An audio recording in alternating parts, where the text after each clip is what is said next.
Hey all, Ron here from Military Images Magazine with a new episode of Life on the Civil War Research Trail.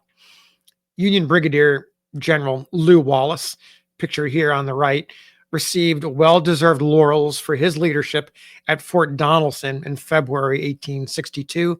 His quick actions to reinforce the division on his right flank after it came under heavy assault by Confederate forces and his counterattack to recapture lost ground helped win the battle for Wallace's superior officer, Ulysses S. Grant. He also earned for Wallace a promotion to Major General, making him, at age 34, the youngest officer to hold this rank at the time in the Union Army.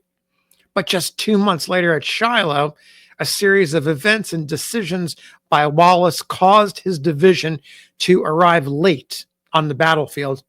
A controversy ensued, and it ended with Wallace losing his command after being scapegoated for the failures on the first day of the battle at Shiloh by Major Generals Ulysses S. Grant himself and Henry W. Halleck. Wallace embarked on a campaign of letter writing and personal visits to Grant and others to clear his name, all in vain. One of those to whom he reached out, Major General William Tecumseh Sherman, pictured on the left, as many of you students of the Civil War know, offered some friendly advice from one general to another about how to handle this delicate situation. Sherman replied to Wallace in August 1863, just weeks after the momentous surrender of the Confederate garrison at Vicksburg, which effectively opened the Mississippi River for Union control all the way to the Gulf of Mexico, a victory in which Sherman played a significant part. I want to read Sherman's reply to Wallace. In it, Sherman shares his wisdom. So here we go. The letter is datelined, Headquarters, 15th Army Corps, Camp on the Big Black, Mississippi, August 27th, 1863. Major General Lew Wallace, Crawfordsville, Indiana. Dear General, I was much gratified at the receipt of your letter of August 16th and accepted the tender you make of congratulations at the success which has marked our recent campaign. I assure you that I regret exceedingly that General Grant has not carried with him throughout his entire campaign the generals with which he opened it, and Donelson was as important a beginning as the capture of Vicksburg, the end of the great design. General Grant is now up the river, and when he returns, I will endeavor to convey to him your proper expressions of confidence without in the least compromising your delicate sense of honor. I have reasons to know that the general esteems you as possessing as large a share of high soldierly qualities as would satisfy the ambition of most men, and that he would readily aid you to regain the high position you held in the estimation of the country. If I can aid you, it will afford me real pleasure. We've all made mistakes and should be generous to each other. Some men possess one quality, others another, but all can be made to subserve a great whole. General Grant possesses, in an eminent degree, that peculiar and high attribute of using various men to produce a common result. And now that his character is well established, we can easily subordinate ourselves to him with the absolute assurance of serving the common cause of our country.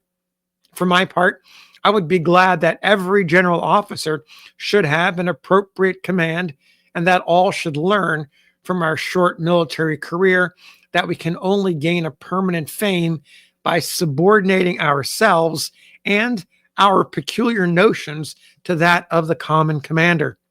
I will not say that you have not always done this, but I do think, if I were you, I would not press an inquiry into the old matter of the Crump's Landing and Shiloh March. But leave that till the war is over. Subsequent events may sweep that into the forgotten of the past. I would advise that, as soon as possible, you regain command of a division, identify yourself with it, keep as quiet as possible, and trust to the opportunity for becoming sequel to the brilliant beginning you had. And I think I appreciate the feelings of gentlemen such as you and many others of our general officers.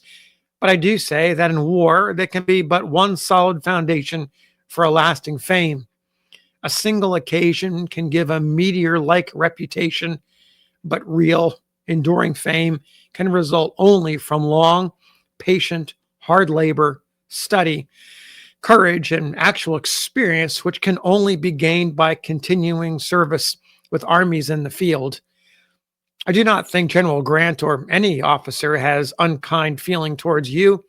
Some one or more may have been envious of your early and brilliant career, but as I know you must be ambitious of more lasting and real fame, I feel that with the advice of unselfish friends, that end is still within your reach. There are some of our generals necessarily chosen in haste by a distracted government that are consumed by a gnawing desire for fame and notoriety, who are miserable if anyone achieves a little more than they. But I know you are not of that class. I believe you have a proper desire to be appreciated, but probably have been a little impatient at the slow progress. But now that the public mind is toned down to a pitch that will admit of waiting for the natural developments of time, I think you too would be willing to fall into our slower school. I've been more frank than you probably expected, but I assure you that I will gladly serve you in the best way I know how, and that is in giving you my honest, unselfish advice. Avoid all controversies, bear patiently temporary reverses, get into current events as quick as possible, and hold your horses for the last home stretch. The war is not yet over. The South still has a large army, and though we have made large inroads, yet our people have an ugly, keen, and desperate spirit, and we must not presume too much. For all real, hardworking, and self-sacrificing soldiers, there is still a large future. If these, my ideas, approximate your convictions, it will afford me great satisfaction to assist you in regaining your true place among the young and conspicuous generals of the war. With respect, friend William T. Sherman. Continues. Story continues. The essence of Sherman's letter is not to be forgotten. His words of wisdom were these: avoid all controversies, bear patient temporary reverses, and hold your horses for the last home stretch. Words to live by in the military are real life. So you may be wondering what happened to Wallace. Less than a year later, he was given an active duty command with headquarters in Baltimore. Wallace redeemed himself 3 months later when he commanded Union forces at the Battle of the Monocacy, where he lost to General Jubal Early's Confederates, but bought time for reinforcements to arrive and help defend Washington. Some historians credit him with saving Washington, D.C. Wallace went on to serve in the military commissions for the Lincoln assassination conspirators and preside over the trial of Henry Wirz, the Andersonville prison camp commandant hung for war crimes. Wallace went on to a political career. In 1880, he authored the book Ben-Hur, A Tale of the Christ, which became a bestseller, and later on, a movie. 5 years later, in 1885, Ulysses S. Grant acknowledged that Wallace's decisions at Shiloh might not have been as problematic as they once seemed, a recognition that largely cleared Wallace's name, though the tarnish of Shiloh on his record exists to this day. Still, Sherman's advice proved wise.